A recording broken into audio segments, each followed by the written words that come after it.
Olá pessoal, tudo bom com vocês? Nossa psicointeração de hoje será dividida em dois momentos. No primeiro momento, eu falarei um pouco de como foi minha primeira experiência em apresentação de congresso e como eu consegui superar o medo de me apresentar em público. Em um segundo momento, eu destacarei algumas informações técnicas do estudo apresentado, no qual nós mencionamos duas teorias de grandes estudiosos da psicologia, Paul Boltz e Sigmund Freud.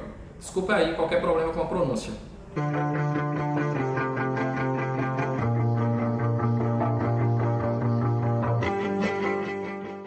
No segundo período da minha graduação, nós fizemos um trabalho para a disciplina Desenvolvimento Humano. Nossa professora e orientadora na época sugeriu que enviássemos o trabalho para o congresso.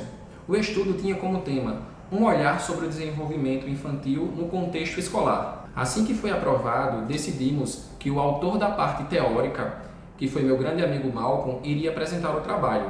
Mas depois de alguns dias, devido a algumas questões, ele não pôde apresentar. Este foi um momento decisivo para mim. Mesmo com medo, eu me prontifiquei em apresentar o trabalho. Queria enfrentar o medo que eu tinha de me expor, de me apresentar em público e mostrar para mim mesmo que eu era capaz.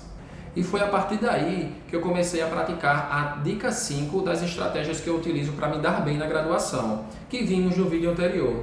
Quem não conferiu ainda, eu vou deixar o link aqui na descrição. Vale a pena conferir. A dica 5 diz o seguinte: quando você se prepara, estuda, lê o assunto, vai ficando cada vez mais fácil. Escreva sua fala várias vezes no papel, ensaie na frente do espelho, faça gravações no celular e ouça, que em determinado momento você vai conseguir transmitir a informação. E foi isso que eu fiz, pessoal. O segredo é a dedicação. O medo, ele é um sentimento natural de todo ser humano. O problema surge quando ele te impede de crescer e alcançar seus objetivos. É importante tomarmos consciência disso e saber enfrentar essas situações que muitas vezes nos domina e nos deixa com aquela sensação de incapacidade. Acredite em você e enfrente seus medos. 3 momentos foram marcantes na realização desse trabalho. O primeiro deles foi a superação do medo. O medo que eu tinha de me expor, de me apresentar em público. Essa experiência ela me fez perceber que basta você começar a enfrentar a primeira coisa que te trava, a primeira coisa que te impede de crescer. Depois que você enfrentou esse primeiro obstáculo, os outros, por mais difícil que pareçam ser, você vai querer superá-los. O segundo momento marcante foi uma frase da minha professora: tomem gosto pela coisa. Lembro como se fosse hoje, o entusiasmo dela vendo seus alunos inseguros no primeiro congresso, mas ali enfrentando suas limitações. E esse é o tipo de conselho que eu dou para qualquer pessoa hoje. Tomem gosto pela coisa. Produzir trabalhos acadêmicos, apresentar em eventos, essas são experiências muito enriquecedoras, tanto profissionalmente quanto pessoalmente.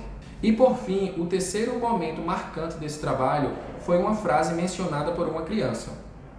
No último dia do estudo de campo, nós fizemos uma dinâmica e perguntamos aos alunos o significado de algumas palavras.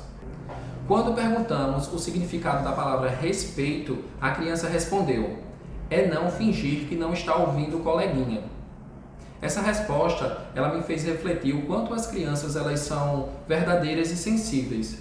E também me fez perceber que à medida que vamos crescendo, nós vamos deixando um pouco dessa sensibilidade de lado.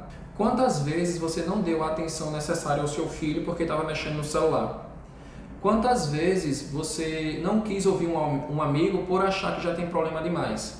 Ou quantas vezes você fingiu aceitar um conselho dos seus pais, da sua esposa, do seu irmão, por achar que é besteira, né? E muitas vezes nós nos esquecemos que quando não ouvimos o nosso próximo, nós podemos estar magoando as pessoas que mais amamos, ou seja, nós estamos desrespeitando-as.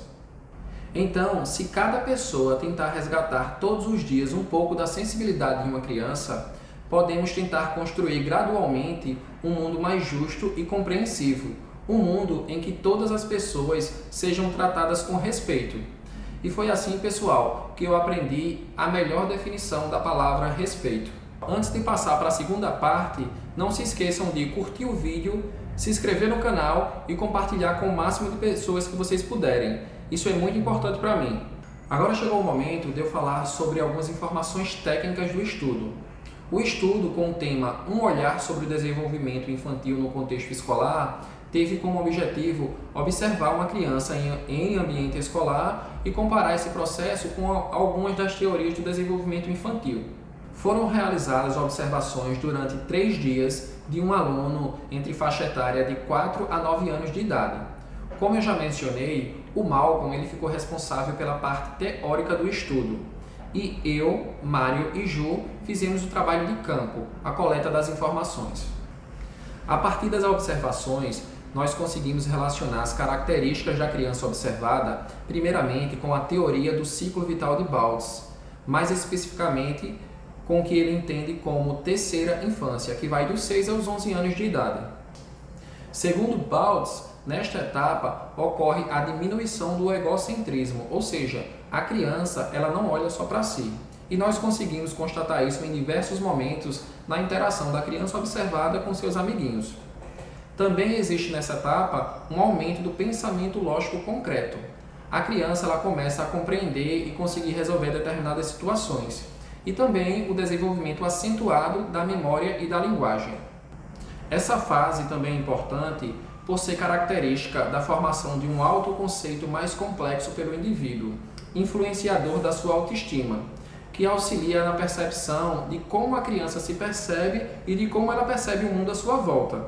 Aliado a isso, também existe uma maior valorização da criança pelo seu grupo de amigos.